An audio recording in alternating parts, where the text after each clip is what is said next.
This is one of the stores that I said was sold off from the Barb Johnson portfolio to Bobby Joe Champion, ILHAN, OMAR. They didn't want to employ me here because, again, I have to look like a drug addict. I claimed that the, what was his name? Paco? You know, that Michelle brought was actually just ILHAN, OMAR, and Andrea Faulkner based on the color of skin and the race that these people were. So as Bobby Joe Champion and Andrea Faulkner played that, Department of Human Services game, I went after Judge Cedillos, Judge Labine. I said that I wanted to be the first black woman to get a president's check, lifetime check taken. That's Obama, Barack Obama. I said I wanted to be the first black woman to have a lifetime judge unseated based on their record, because in order to get a lifetime seat, you first got to be elected by the people, appointed by your governor, and then chosen by your president of the United States for these seats.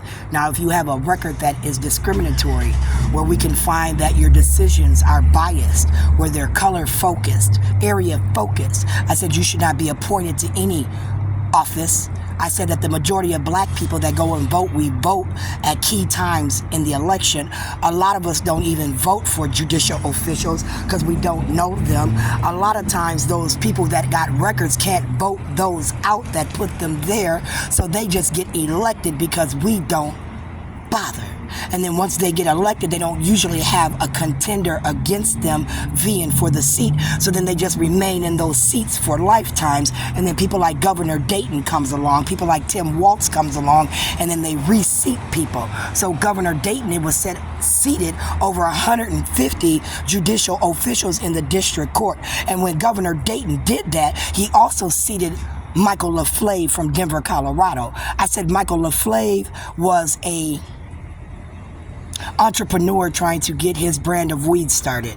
I said that entrepreneur then targeted black males and said that we were crazy because under the level 2 narcotics here in our state that it's listed at the officer's discretion, because the United States government knew weed was harmless, because the medicinal weed is different, cannabis maybe, because again, no offense to anyone, most states had clear laws regarding marijuana. Our state said that we could use it, you couldn't have a lot of it, and you had to have under an ounce of it. Here comes Michael LaFlave, here comes Tim Walz. Tim Walz I was going to vote because he said he was going to help legalize marijuana as I knew it. Not cannabis, not hookah, not K2, none of that funny shit, because it looks like marijuana. Because they might react differently, right, Amy Klobuchar? If you get a laced marijuana, those flowers might make a person have a chemical reaction, unlike marijuana, Amy Klobuchar, So I'm going to ask you again, Amy. Did you ever prosecute a case and withhold evidence?